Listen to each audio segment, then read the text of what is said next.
ملګرو دا 2 ورځې په ټولنیزو رسنیو کې د نغمې پخوانی میړه منګل د ژړا عکسونه ښکته پورته کیږي. خلک وایي چې نغمې ژړولی دی او د نغمې یادونو او د نغمې ښایست ده ته ژړا وروستېده. او همدارنګه د نغمې زوم او تکړه سندرغاړی شفیق مرید په اړه هم ځینې اوازې دي چې د نغمې کوم راز یې منګل ته ویلی دی. ملګرو راځئ چې ویډیو وګورو چې له پوره حقیقت نه خبر شو. ګرانو مینوالو السلام علیکم. رښتیا خبره ده چې عاشق له خپلې معشوقې او مین له خپل جانان هیڅ وخت نشي لرې کېدی، چې دا خبره اوس منګل هم ثابته کړه. د پښتو ژبې د نامتو او ښایستې سندرغاړي پخوانی خاوند منګل چې د دواړو ترمنځ څو موده مخکې طلاق شوی و، تېره ورځ په یو ټلویزیوني خپرونه کې په چغو چغو وژړل.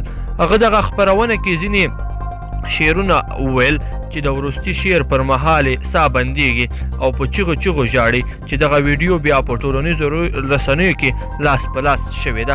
نغمه او منګل چې سره څه وخت مخکې بیل شو، نو له هغه وروسته بیا منګل په خپله یوه مرکه کې بیرته د نغمې ډېر یادونه کړې وه او په هغې پسې خپل خفګان ښکاره کړی و.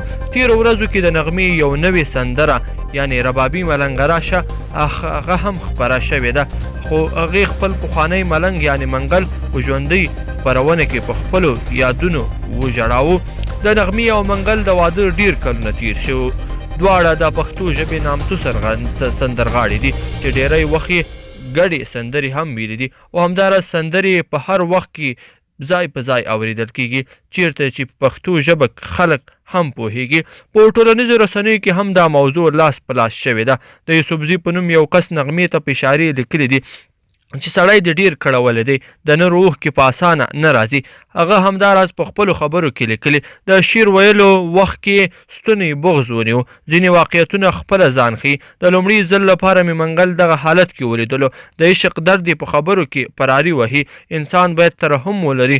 ښځو ته وایم دا ځینې تاسو هم خورا بې رحمه مخلوق یاست.